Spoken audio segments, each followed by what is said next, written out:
lot, and I thought I had it made, but this thing must have been so much power that it literally just pushed me flat face to the ground. Witnesses say they ran for their lives as a tornado ripped apart a shopping center in Little Rock, Arkansas. At least one person is dead and dozens are hurt.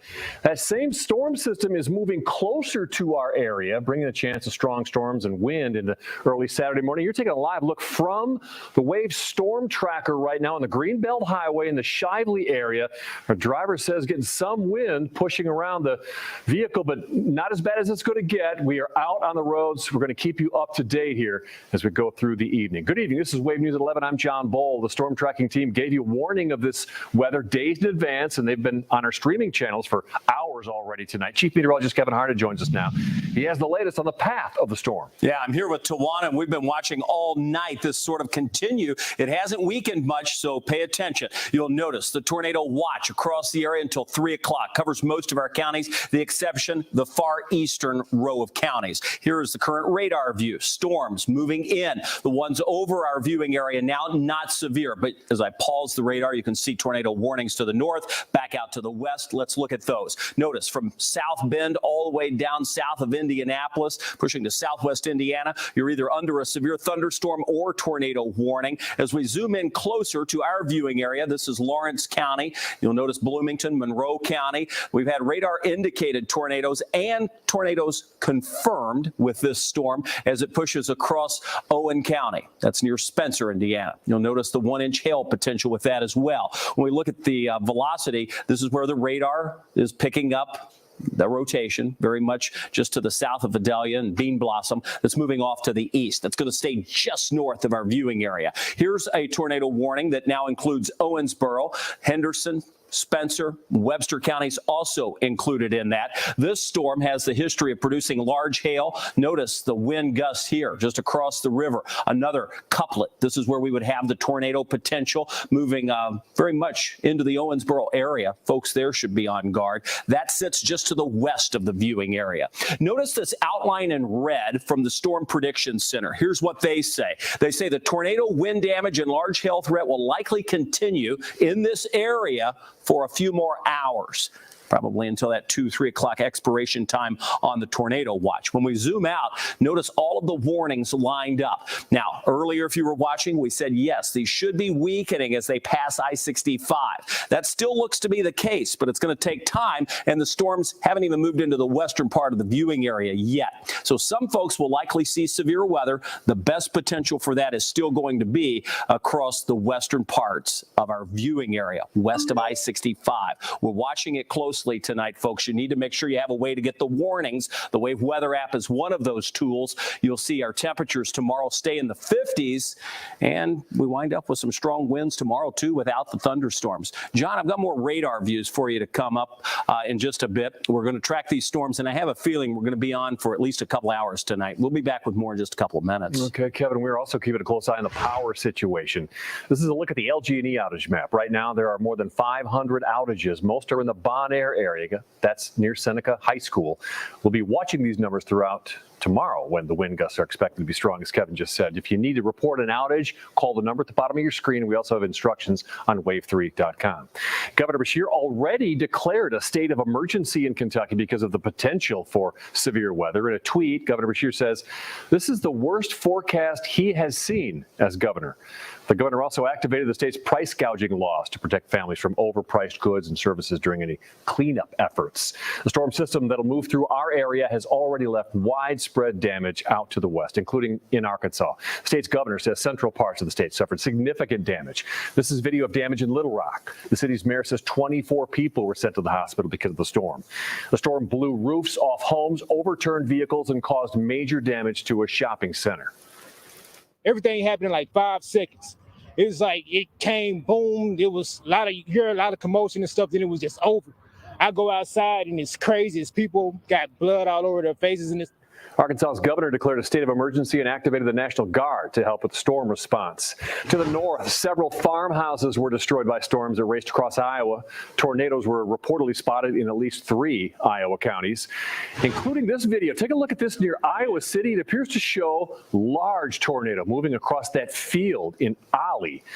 Iowa City reported more than 20,000 power outages in the hours following the storms. In northern Illinois, the storm created large, damaging hail.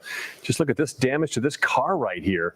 Emergency Services and Disaster Agency in Fulton County says this was caused by baseball-sized hail. Look at that windshield there. Just busted out. There were no reports of any injuries there, though. If you have any weather photos or videos here as we move through the night and morning hours, send it to us using the Wave Weather app. Just scroll down on the app to where it says submit photos and go through the directions to upload a photo. New tonight, a man is in critical condition after being stabbed near the Caden Tower. Police say it happened at Breckenridge Square around 5 this evening. The man was taken to U of L Hospital. LMPD is questioning what they're calling a person of interest in the case, but so far no charges have been announced. A man living next door to a JCPS elementary school is accused of trying to kidnap a student from the playground. 3 teachers helped identify this man. LMPD has arrested Evaristo Perez Ramirez for attempted kidnapping. Wave News reporter Marissa Burke shares how this bizarre situation raises some safety concerns. John, teachers say this wasn't the first time Ramirez was seen on school property. JCPS says staff members were quick to action to help protect the students, but still some parents are shaken by this incident. I just don't want to believe that something like that would happen. And then I know mothers that take their children to the playground, that's going to make them like, I'm afraid to go over there. I'm just afraid of my child's safety. Marion lives near Okolona Elementary, where LMPD says the attempted kidnapping took place. An arrest report reveals 74-year-old Eversto Norberto Perez Ramirez approached 2 elementary students, then tried to grab a girl's wrist and get her to go with him. The girl was able to get away and tell staff members. This was the second time in 2 days Ramirez was seen on school property. You can't take your children nowhere, not even on the playground, for them to play and have fun. JCPS staff members told Ramirez to leave after the incident and called the police. Reports say he stood at the fence that separates Okolona Elementary and the apartment complex where he lives. When JCPS teachers approached Ramirez again, he left. Terrified, very terrified, because I have a grandson that's 4 years old, usually comes every Saturday, and I was just telling him once the weather gets better, we're going to go down to the playground. But once I've heard this news, it scares me. 3 JCPS teachers were able to identify Ramirez when he was arrested Thursday. He pleaded not guilty. Ramirez is ordered to have no contact with the school or any minor children. With Ramirez behind bars, I asked Marion what else could be done to protect children in the area. That's the question, but what's the answer to it? That's what I want. I don't know the answer. Ramirez's bond was set at $5,000 cash. He'll be back in court April 10th. JCPS told parents of students at Okolona Elementary what happened the day of the incident. Marissa Burke, Wave News. We now know the names of the soldiers who were killed in 2 helicopter crashes outside Fort Campbell. A list of the 9 soldiers' names are on your screen right here. They were killed during night flight training exercises Wednesday. Governor Beshear is ordering all flags be flown at half-staff in their honor. The governor announced he is setting aside almost $500,000 in grant funding to try to prevent kids from committing crimes. The grant programs support agencies that have delinquency prevention and intervention efforts. That also includes improvements to the juvenile justice system. The applications open up on April 4th. Medical marijuana advocates are thanking the governor after he signed a bill to bring the care to the state. Senate Bill 47 allows medical cannabis to be prescribed for a list of conditions, but it bans smokable cannabis products. Cardholders will still be able to keep a 30-day supply of medical marijuana at home, and they can carry a 10-day supply with them. People with chronic pain say it's relief that the bill is now law. I know what we've been doing over 10 years, and it's been hard. A lot of us argue and stuff all the time. It's worth it. It's not done yet, but it's law, so that's a great thing. This new medical marijuana law won't take effect, though, till 2025. The Kentucky Horse Racing Commission is now tasked with setting up the sports wagering system in Kentucky. It follows Governor Beshear signing the sports betting law today. It allows Kentuckians to bet on college and pro sports.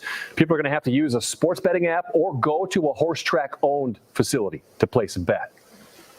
So what the bill does is it allows the 9 licensed horse racing tracks in Kentucky to offer retail sports betting.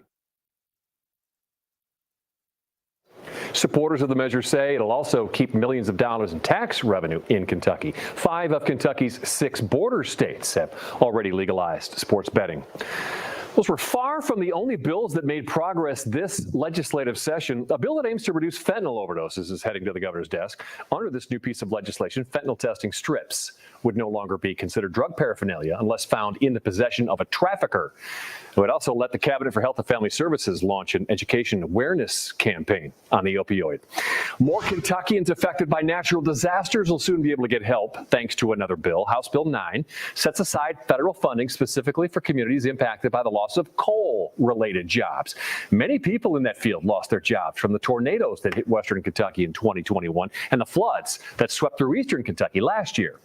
41 counties are named in the bill. Now it goes on to the governor's desk. The Metro Disability Coalition honored some community leaders tonight. The group gave out their Breaking Barriers Spotlight Awards. The award ceremony is for community leaders, teachers, and volunteers who go above and beyond to help those with a disability. Organizers say their effort means the world to those in need. Where a lot of the times in rather regular environments where kids with challenges are not given the opportunity to be recognized for their differences and challenges, I think this is a night where those students, educators that go out of their way to put in the time and the effort despite not being paid what they should be, but still giving from their heart to make a difference for students and people in the community. This was the first time the organization was able to host the event in person since the start of the pandemic. Just ahead here on Wave News at 11, battling the long-term effects of COVID-19, how local health leaders are helping patients have a lingering brain fog. The salmonella outbreak connected to cooking flour, what you need to know before you choose your right ingredients. We've been tracking storms all night. We've got a tornado warning sitting just west of the viewing area. We're going to track that storm, give you an idea of what should happen with that. Plus the tornado watch that's in place until 3 a.m. Who's going to get some sleep and who's not? We're probably going to let you know when we look at the full forecast of 10-day earliest alert coming up after the break. Here's a look at the current Kentucky Lottery jackpots. The Kentucky Lottery, over $4.4 billion in grants and scholarships.